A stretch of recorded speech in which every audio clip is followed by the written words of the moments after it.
Bagong lahat, ang San Antonio naghahanap sa free agency ng isang defensive big man na isasama kay Victor Wembanyama para mapalakas yung front court ng San Antonio. Based naman sa report ng ESPN, multiple big man ang active na naghahanap ng paraan paano makakasali ng Spurs this season para makasama si Wemby.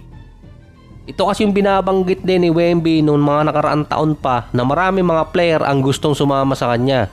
Parang ginawa rin naman kasi ito ng Thunder. Kinuha si Isaiah Hartenstein na sinama kay Holmgren tapos nag-champion. Mukhang ganun din ang kailangan ni Wemby.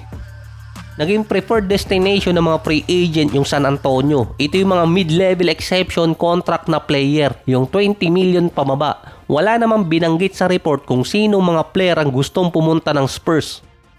Pero based sa mga listahan ng free agent, ito yung mga notable center. Kasama dyan si Nikola Vucevic na free agent na rin na merong 20 million sa kanyang kontrata noong nakaraan. Last season, nag-average siya ng 15 points, 8 rebounds, 3 assists, 49 and 36. Available din si Robert Williams na galing ng Portland, isang defensive player. Si Time Lord nakapaglaro ng 59 games, 7.7 rebounds, 1.5 blocks per game, 70% sa loob ng field. Low budget big man para sa San Antonio. Ang problema lang kay Time Lord kung gaano katagal. Tatagal din ang tuhod niya dahil multiple injuries na ang nakuha niya. Kasama din doon si Mo Wagner na parang galing din siyang injury, andun pa si Zach Collins at si Yusuf Nurkic. Na dati pinaupo na siya ng Jazz ng buong season dahil nagkaroon ng injury sa ilong. Nag-average siya last season ng 10 points at 10 rebounds per game. Ang mas lower budget pa na center si Nick Richard ng Bulls na tinrade ng Suns. Pagkalipat kasi niya ng Bulls, nag-average agad siya ng 9 points at 7 rebounds per game. Nasa below 10 million ang kontrata niya. Kasunod pa si Mark Williams. Mga athletic big man di umano ang hinahanap ng San Antonio para makasama si Wembanyama. Kasama din dyan si Walker Kessler na pwede mag-offer ang Spurs ng contract sa kanya na around 20 to 25 million na may pasabit pang draft picks.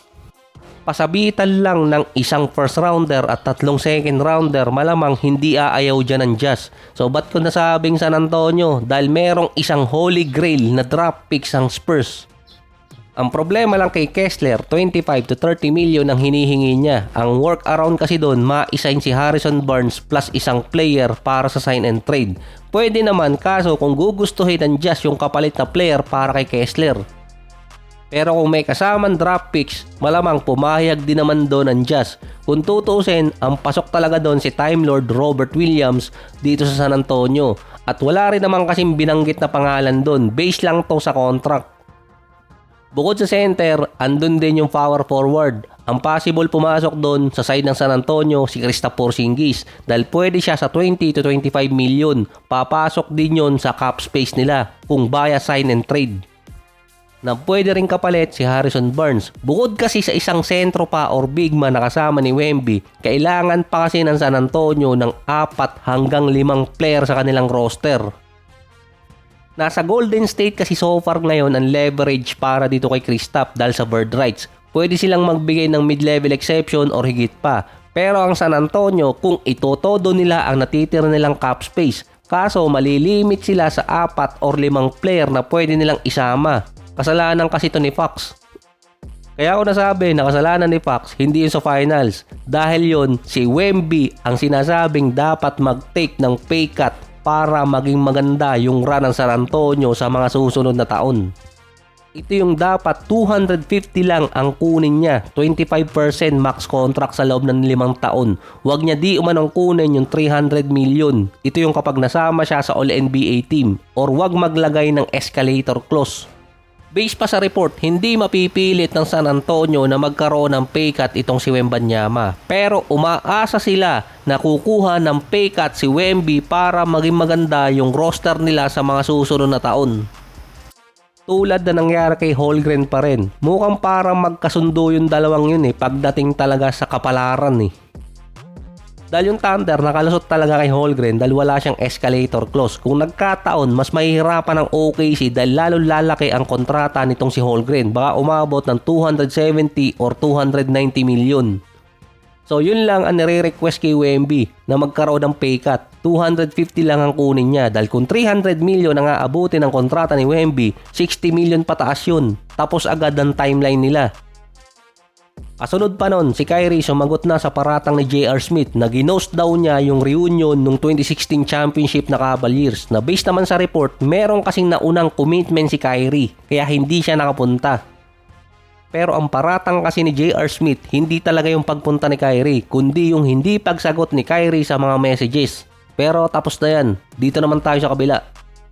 Kumagat na rin kasi yung Pistons kay Kyrie. Yung mga analyst kasi ngayon para nangingisda na lang, nagbibitaw ng rumors tapos kaagatin ng mga team. Andun na lang din kung mauhuli or hindi. Dati si Kawhi, kaso hindi kasi maintindihan yung Clippers. Base kay Mark Stein, kasama si Kyrie sa target list ng Pistons papasok ng free agency. Naghahanap kasi ang Pistons ng player na pwedeng i-partner kay Cade Cunningham. Kaya meron din mga player sa Pistons na kasama na rin sa trade block. Andun din sa target list si Trey Murphy, Zach LaVine, pati si Tyler Hero. Base pa sa report, mas mahihirapan di umano na kunin ng Pistons si Hero kumpara kay na Kyrie at Trey Murphy. Syempre, boy toy yun. Ito nga lang yan, bigla kasing sinabi ng Dallas na hindi na nila iti-trade si Kyrie at i-retain nila sa Dallas dahil sa desire na gusto nilang ipamentor kay Kyrie si Flagg kahit magkaiba sila ng position. Kasabay kasi din doon na naghahanap ng point guard talaga ang Dallas para ma-partner kay Flagg na malamang yun ang i-mentor ni Kyrie. Nagkaroon lang naman kasi ng trade rumors kay Kyrie nang dumating si Masai Ujiri tapos tinanggal si Jason Kidd. Kung kailan nagkaka-interest yung Detroit, doon naman nawala ng interest yung Dallas.